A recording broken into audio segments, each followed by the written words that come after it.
everyone, and welcome to the Zero Carbon Future Pavilion hosted by Clean Air Task Force. My name is Boriana Stroke, and I'm the Chief of Brand Strategy, Marketing, and Communications. Please allow me to introduce to you Terra Rogers, who is our Program Director for the Superhot Rock Energy Program. This is one of our newest and most innovative programs that is working on rapidly scaling the dispatchable, energy-dense, renewable resource and make Superhot rock energy an essential part of the global energy system. Terra left her role at Meta earlier this year to join the CATF team. Prior to that, she was an SVP of Business Development within the geothermal and storage industries.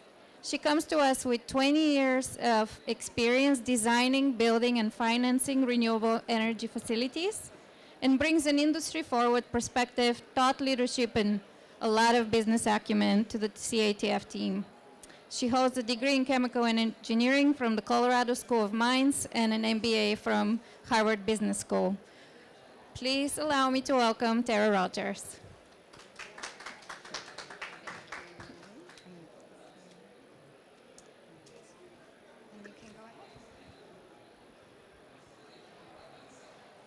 Thank you, guys.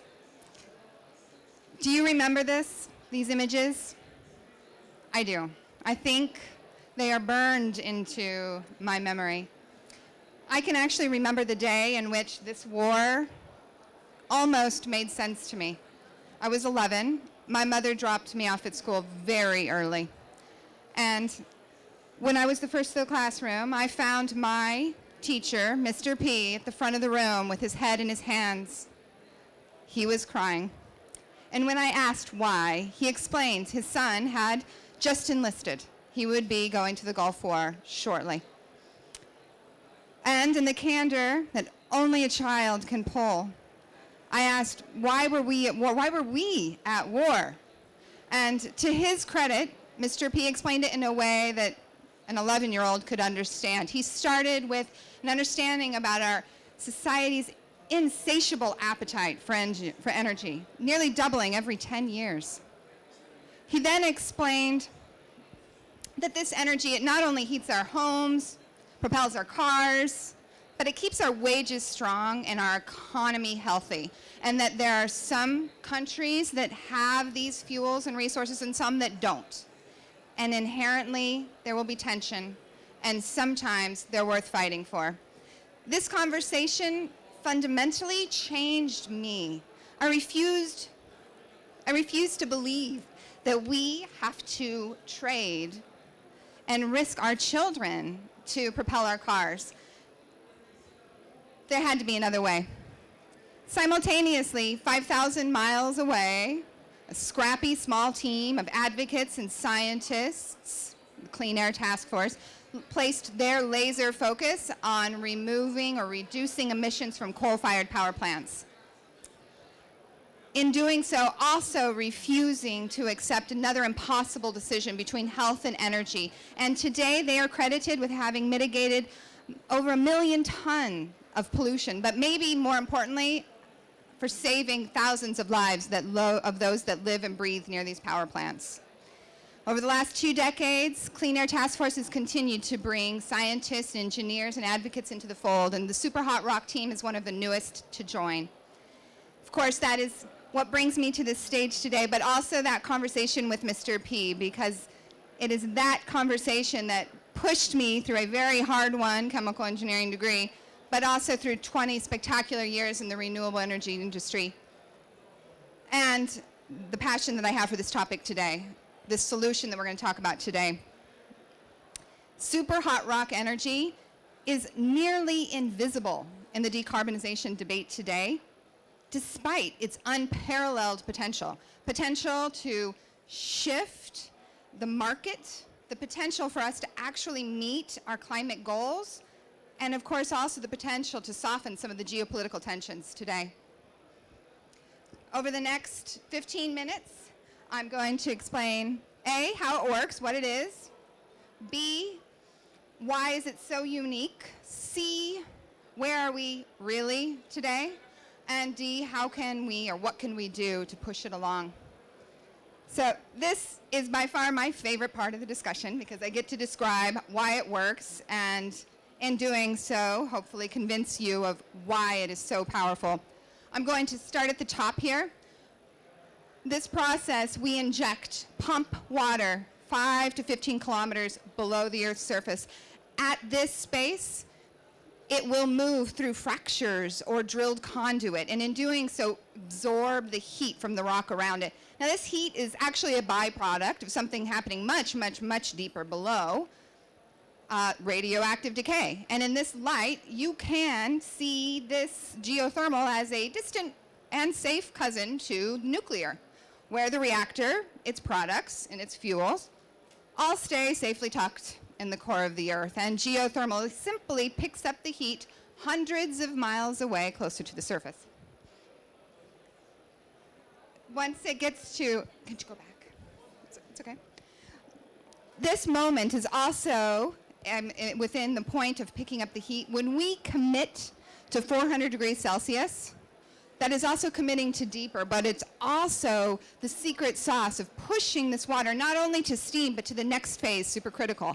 And it's in that phase that this water has incredible energy density and incredible porosity, which makes it move up the producing well with significant ease. I'm going to give you a comparison. In today's geothermal conventional world, one producing well, on average, provides about 5 megawatts. That's about 500 homes, U.S. consumption level. One well at this 400 degrees supercritical environment will power 5,000. So now as we push up through what we call the producing leg, the hot leg of this well circuit, everything becomes beautifully boring because this process that happens up here happens 1,000 times, millions of times. This is just steam-driven electricity. There are some unique characteristics that superhot rock will need to get over, but for the most part, all within normal range of imagination. But what we've also done by picking up so much energy here is we have now pushed a renewable energy resource to a scale only previously known to fossils and nuclear. We're talking 500 megawatts, a gigawatt. To give you an example, one plant with 10 producing legs will produce approximately 500 megawatts. That is enough to power all of Cairo. Next.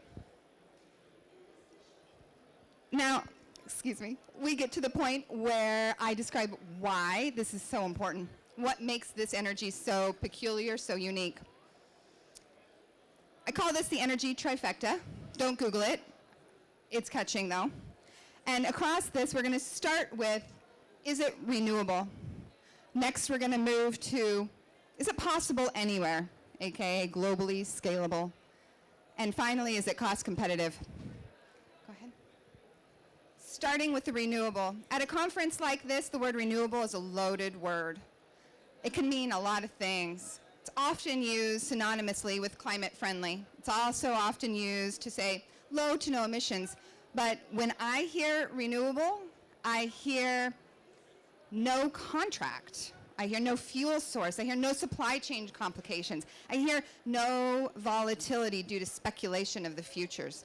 This is a constant heat source available to whoever is willing to drill for it, just like its brothers and sisters in the solar and wind. You put up a panel, you put up a windmill, you drill a hole. That energy is homegrown electricity managed by you. What makes it different from its brothers and sisters in the renewable industry, however, is that it is not hostage to the seasons or the sunset. Next. Is it possible anywhere? So we all agree that the heat is ubiquitous, radiating from the center of the Earth. And in doing so, we recognize that, yes, anywhere you're willing to drill a hole, you will get to it. Now, the crust, it varies in its thickness. Today, we can access 400 degrees Celsius in a few places where it's approximately 5, sometimes 7 kilometers. And there's a good portion of the Earth that is that. But The good news is that there are also a lot of entrepreneurs in this drilling space pushing the technology to be able to go deeper and faster. You'll see a short clip of one of these CEOs shortly. Here, we use Italy as an example because not only is it available anywhere, it also is very dense. The footprint is very small. So when you think of countries like Japan, who don't have a lot of land to be able to power their industry and the future of their industry, they need a solution that doesn't have a large footprint. In Superhot rock, the volume, the surface area, all comes from below ground. This is just an example across Italy in terms of magnitude. The last leg of my three-legged energy trifecta stool is affordability. It's last because it's most important. If it's not affordable, it won't catch. And here, early analysis indicate that you can see it's first of kind, it's second of kind. They're not going to be in the market, but very quickly, very similar to the rollout of solar, when we start to see innovations, when we start to see mass production, this cost is going to drop. We expect it to meet or beat current prices of coal or solar today. And remember, it's renewable. So if there's a carbon tax or a carbon credit, it also comes with that benefit. Go ahead. So if I could ask you to remember anything about what you're learning today in Superhot rock, I'd ask you, I'm going to say I challenge you to find another resource that fits these three, this energy trifecta. Is it possible anywhere? Is it renewable? Is it affordable? Go ahead. All right, so this is the point in the speech where if I wore glasses, I might pull them off with some flair and tell you something about the whites of my eyes because I know I can be evangelistic. I am a believer. I think this is going to happen. But I also have to speak plainly about where we are today. In order to do this in a method that makes sense, I've broken it out into three categories. Starting in the micro, we're going to talk about the technology and the IP. This is a very IP-rich space. Then we're going to pan out a bit and talk about the companies and the industry in which they're in. And finally, we're going to look at the projects and how they interact with the public. Starting with the IP. Like I said, this is a very IP-rich space. But what is important to hear is that this is not a scientific breakthrough. These are processes that happen every day. We have been operating geothermal facilities for well over 100 years. We are moving these processes into a new, slightly more hostile environment in saying that these are engineering innovations. These are not leaps of science. Go ahead, next one. Second, in the industry. There's a lot of deep expertise that don't often culminate together in this industry. What happens is that you now have organizations that are tackling one or two of these very difficult problems, very interesting, innovative engineering solutions, but nobody is doing them all. It is not vertically integrated. In that, what you see is one company starting to build the bridge and candidly just hoping that another one is out there building the other half. This industry needs to form, they need to organize, and they need to share their data quickly. And we need to do that across borders. We need them to do that quickly. We'll be talking about that solution shortly in the form of funding. Finally, the projects and how they interface with the public. This early, nascent, yet transformational technology is predicated on demonstrations, and we can't do them in the lab. We need to drill. We need to be in the lower, hotter zones of the earth in order to observe. And we need to be patient with those observations because what we'll be doing is intentionally pushing the bounds of the known technology. I don't want to say we're hoping for failure, but that is the way we will measure it, is by knowing when you have failed, take it back to the laboratory, and then into the field again to prove it and do it at these higher temperatures. What it will also do is provide proof of life. As you can imagine, the energy sector is watching. They are perfectly poised to push this, to help us meet our timelines. But they need the proof of life that as this energy-dense steam hits the surface, it looks like, I think of the cartoons where oil bubbles up from the ground. It's proof. And once we have that, I have no doubt that the investments will continue. As I said, the above-ground work is beautifully boring. What it also is perfectly suited to work with our current infrastructure. So our profile, a geothermal profile, 24/7, means that you can drop it in the location where you might be decommissioning a coal or a gas plant, and it matches the infrastructure needs at 24/7. It's perfectly positioned for that. Finally, that's fine. Finally, the demonstrations allow us to take in data, and this is not data for data's sake. We need this information for two reasons. One, we need to reduce the costs of those failures by being able to model it at the bench and in the computer level. But also, we need to create trust with the community around us. This information will help inform strong, streamlined regulation. One more. It would be naive of us to think that a new technology is going to come without risk. Now, Rockefeller's first train did not have this pretty red skirt up front, aptly named the cowcatcher. I'm going to let you guys use your imagination to figure out what risks they found. Geothermal has a pretty good sense of where its cows are.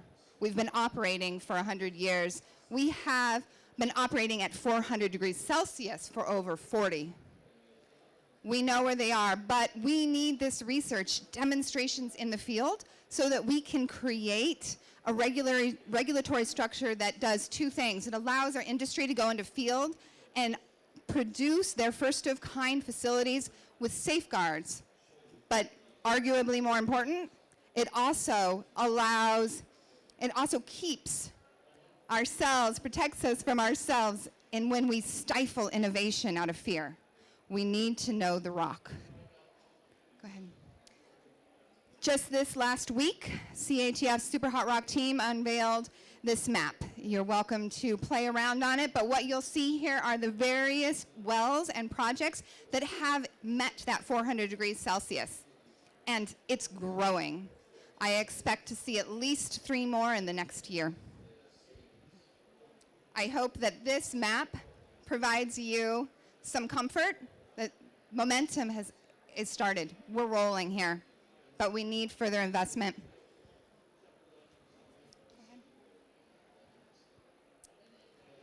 All right, so this brings us back to the somber reason why we all flew. I flew 30 hours, I don't know what you guys did. Flew a long way to be here, to mitigate and thwart the worst effects of climate change. We at Clean Air Task Force believe that the best path to decarbonizing our grid, our electricity and energy system, is through embracing the complexity by taking in more options, not less. Superhot rock is a really unique option. There's none other like it. We need to invest. We need to find reliable and patient funding. Patient for the reasons that I told you. We need to be in the field and pressing the bounds of what's known. And it needs to be at a size that reflects the potential of the energy. Now, we're not only talking about climate here. I think we all agree that the recent invasion of Ukraine has helped us prioritize what is most important. This is always hard, guys, sorry. 30 years later, I now sit at the nightly news, And with my family, I have an 8-year-old, and she sees these images, and she asks me, why? And here we are, full circle, and I hope that I have the same grace that Mr. P had, but now laced with a little bit of hope, because we have a vision. Future generations do not have to worry. They should not have to worry if their energy source is going to pollute the airs and waters.